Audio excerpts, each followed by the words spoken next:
The driveway entrance to my sanctuary, my home now since 1993, at the end of a dead-end road, offers a hint of the privacy and solitude I have cherished for the past 27 years.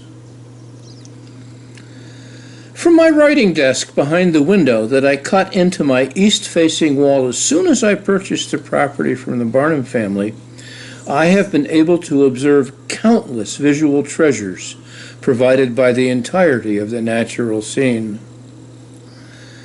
Adding a pond to the scene vastly expanded the range of creatures and natural events that would become such a significant part of my existence.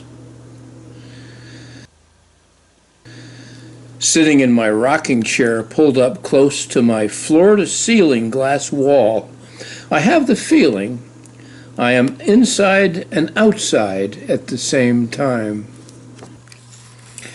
Only one time have I captured a large flock of blackbirds bathing in my pond on video.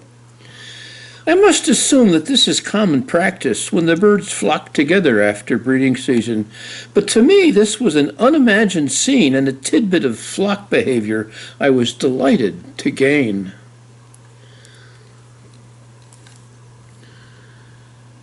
My identification skills fall short of naming the hawk with confidence.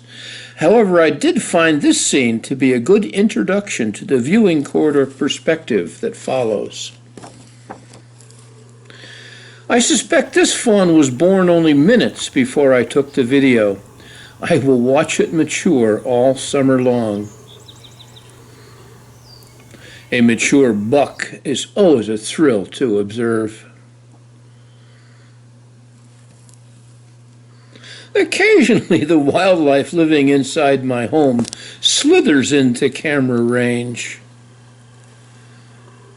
I managed to catch this delightful little jumping spider doing its thing in my desk space several times.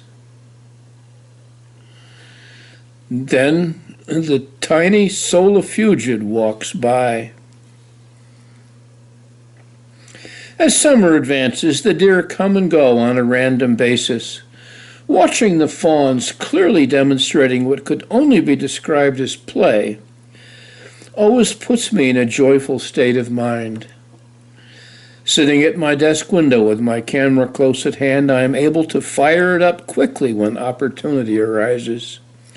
I find it particularly gratifying when critters feel comfortable enough to hang out in very close proximity, engaged in normal activity. Watching a deer methodically chew its cud adds a deeper understanding of this detail of animal behavior.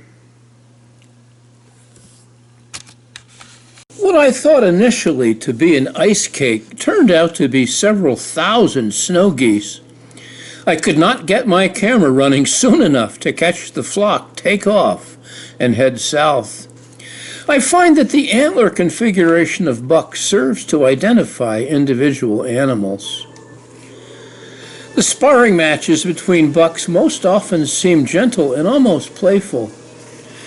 Even large bucks do not seem intent on establishing dominance. The object seems to be twisting your opponent to cause him to fall onto the ground. The biggest risk appears to be getting an antler in the eye. Young fawns start out life in a tentative, controlled manner. They often will lie down with little motion or remain very close to their mother.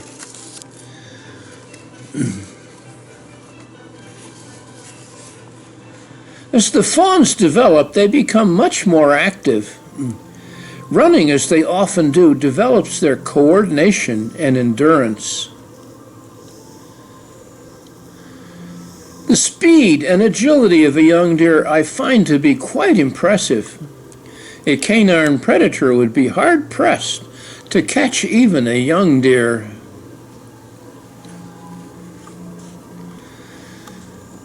To see the young deer obviously playing significantly lightens my heart.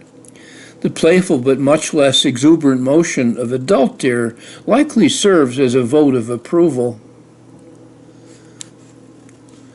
As the season advances, the mature bucks begin to develop antlers. The size of these velvet knobs suggests even these bucks will develop an impressive rack in time for the rutting season later in the fall.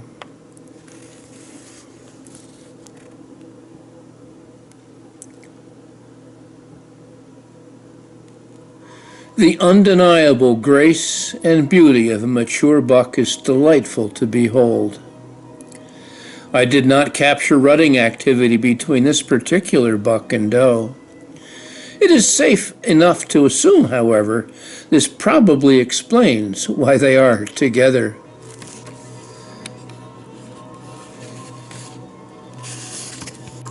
Critter activity about the pond gives me frequent delight. I was, however, devastated when oxygen depletion killed my entire population of black crappies. Canada geese and many other species of birds make regular use of the pond environment. I am not sure where the hawk captured its meal, but ripping chunks of flesh off the hapless victim presents no difficulty. The visit by a male wood duck and his mate nearly inspired me to provide a nearby nesting box for them.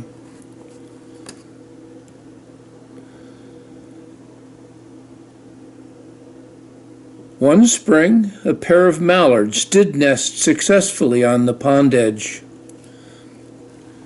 Mergansers make good use of my healthy population of golden shiners. Several times I have observed resident deer gambling about the pond. Young deer particularly seem to enjoy splashing along the shoreline.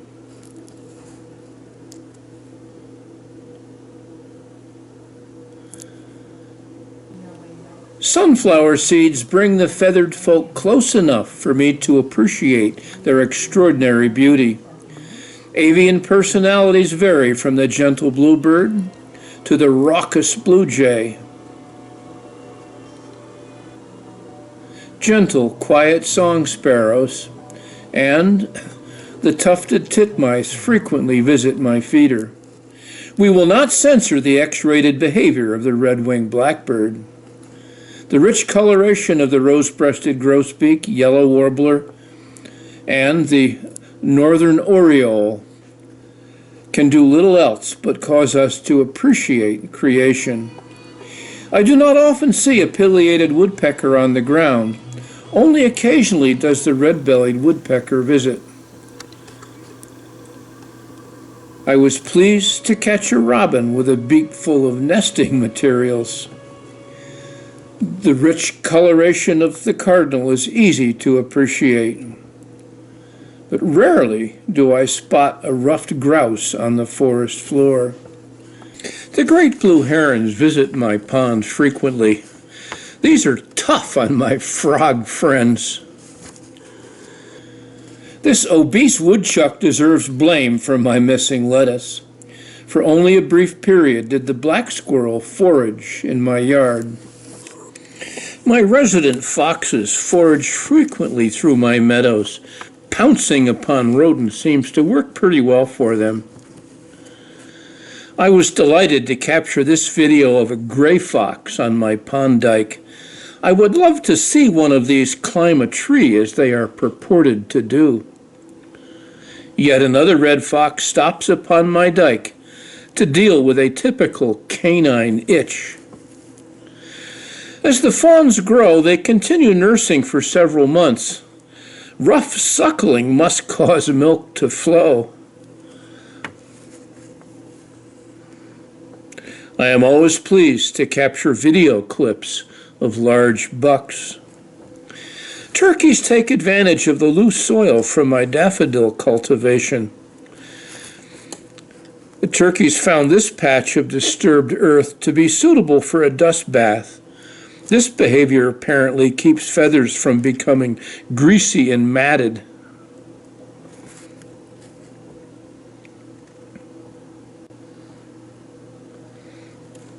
Another hen leads her poults through the dust bath zone. And on yet another day, a large flock of hens visits the site.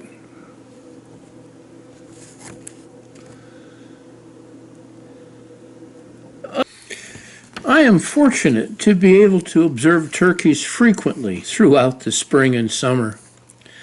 Neither deer nor turkeys have any interest at all in my daffodils. In the spring of the year, I have observed tom turkeys in full display. Apparently, when a tom shows himself successfully, a hen will approach to invite breeding.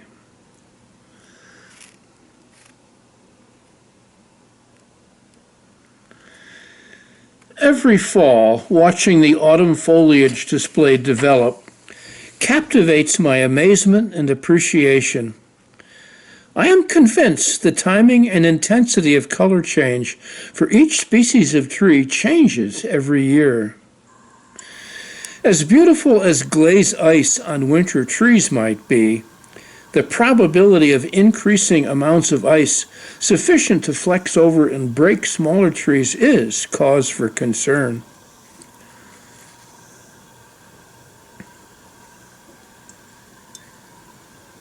Once snow falls, the turkeys still frequent my view shed. The deer must adapt feeding behavior to winter conditions. While snow depth is not too great, the deer are able to smell desirable vegetation and paw through the snow to access a few tasty nibbles. The apple tree just outside my desk window often holds fruit late into the winter. I am sure this handsome buck decided to saunter up to see if an apple or two had fallen recently.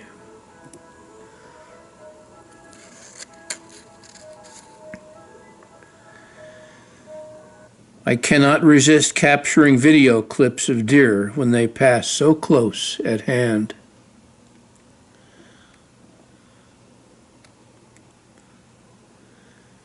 As often as I hear coyotes howling in the distance, I have only rarely seen them in my corridor during the light of day.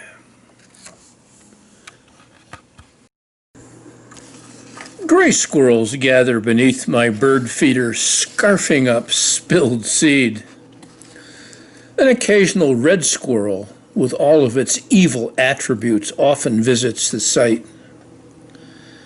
Raccoons forage through the apple tree to seek out any remaining fruit. What the raccoon might miss, the arboreal opossums will surely find. One winter, the opossum took up residence beneath my south porch, where he could access tidbits from my compost pile. A second critter appeared one day. I was surprised to see the two creatures share a morsel of food. Another winter, a skunk found the porch a suitable place to hang out temporarily. I was careful not to alarm this animal. What slight aroma existed was enough. She too foraged for spilled birdseed. Again, I was fortunate to capture video footage of mature bucks sparring as they do.